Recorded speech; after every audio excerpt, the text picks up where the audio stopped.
bad habits will kill your inner shine and they will keep you asleep.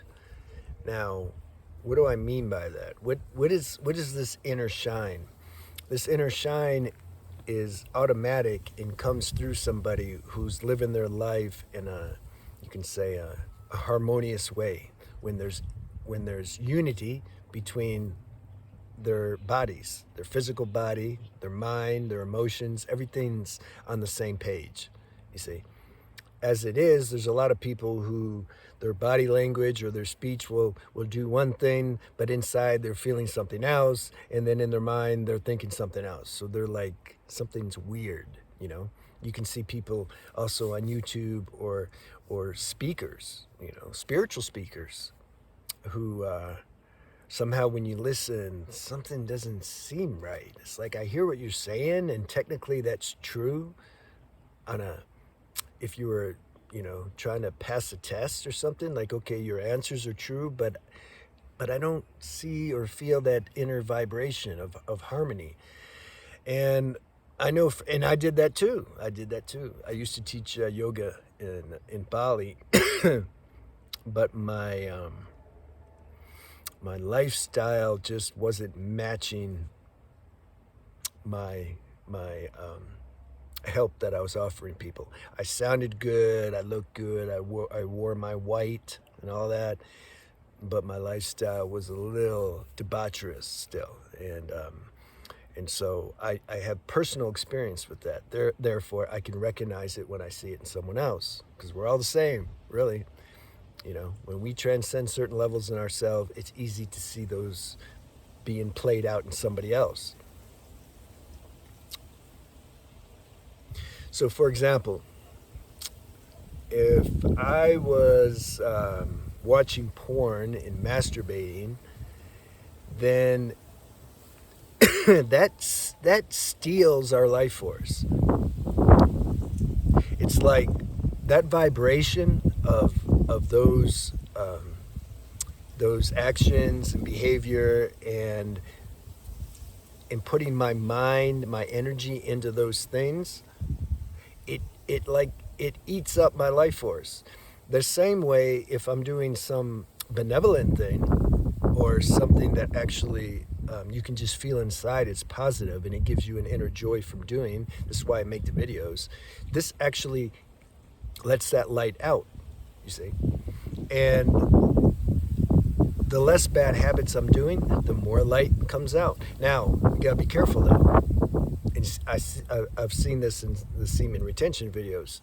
You know, it's like, okay, we're gonna retain our semen to get the light to come out, so then I can use that to go get girls. Yeah, I used to do that too. And you know what happens? The light will get burned up again by giving your attention to this lustful, superficial behavior. So I would do that over and over again. The light would start to come. My ego would take it and use it for its own, you know, stupid purposes, and then I'd lose my light again. And then I get it back, and then I lose it, and I'm like, what the hell's going on? Like, this is stupid, you know? What's going on? And I had to realize, like, oh, your ego is using the benefits of this harmony that you're creating via good lifestyle habits and things like that. It's taking that and burning it up again. And you know what ends up happening too? It's like, if we do that enough times, it's harder to get that light activated again. And that's grace. That's grace. Because you know what happens is then when that light starts shining through, we honor it. We're like, okay, thank you. I'm not going to waste it again doing these stupid behaviors and habits, you know. So, but if we got a really strong habit and we know we should get rid of it, what do? Like in the last video, I said sometimes we have to just surrender to it. There's a power in surrender. There's a power when I say, I can't do it. Me, ego, mind, I can't do this. Is there something out there, somewhere, in me, anywhere? Like, can you give me some power? Can I access some higher part of myself that can give me the strength to get rid of this habit that I just can't stop doing, but I know I should? stop. And if we're sincere with that prayer, you can say, help will come. It will come. We got to be patient, though. You see, it might take a little bit. See, we don't realize how deep rooted some of these habits are. They're beyond the conscious level. And it's a very complex thing. And fortunately, we don't have to sort that out. We don't have to go to a therapist and figure out, okay, I see now I do this habit because my mom did this to me when I was 2, and then that caused me to do this, and then when I did that, that caused this, and now I can't stop doing this. You don't have to do all that, you know. Or go do this past life regression. I got to figure out what I did 5 lifetimes ago because that's what's responsible for this habit. See, that's all mind. That's a trap. Ego's very cunning, man. It'll pretend like it's searching and looking and trying to get better and trying to dissolve old habits, but really it's just taking you deeper into just confusion, you know.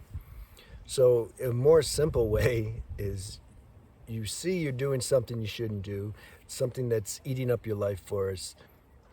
Try to stop it, okay? Practice the other principles that I'm sharing about. All that raises the vibration and frequency, which then it's easier to stop.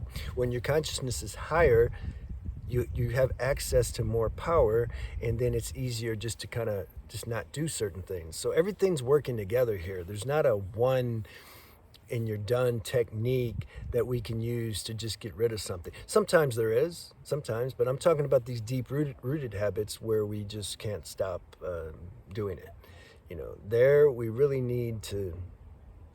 we just need to shift our whole perspective about, like another video I made, what's our main purpose in life? If our main purpose in life is to build and grow and build a good character and dissolve the ego and realize that there's a higher intelligence that's running this show and that we want to merge with that and tap into that. If that's a real strong desire, you don't need to know how to do it. We can't do it. How can the mind figure out how to do that?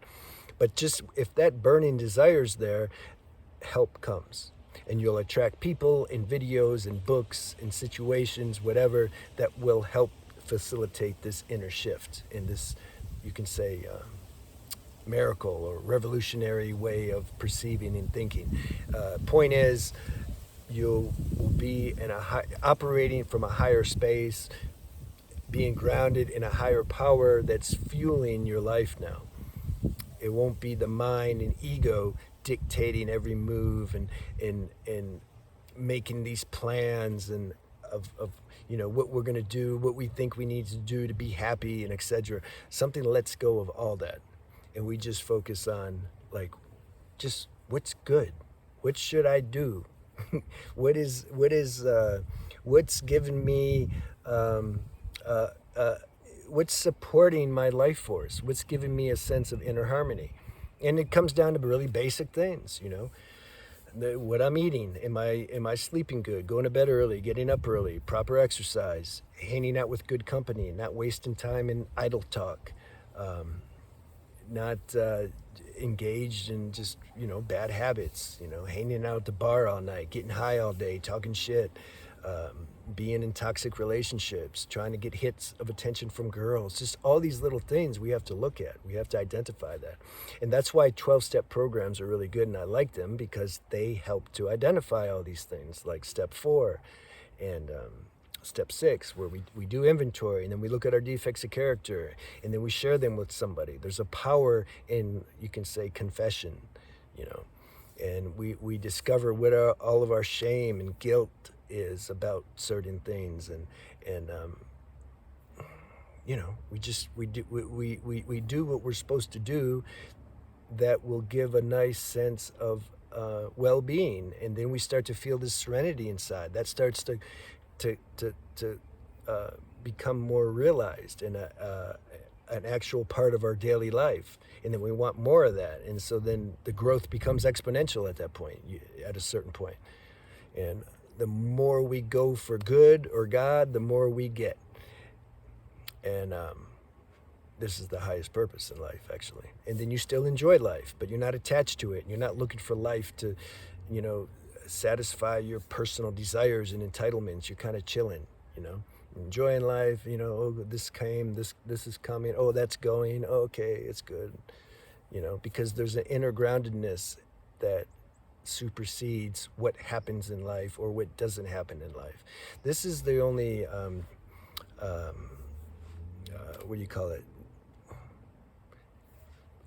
Only way to really be truly content. You know, otherwise we're like a leaf blowing in the wind. You know, our happiness is contingent upon certain situations happening or not happening. In life is very much in flux, and so we can't.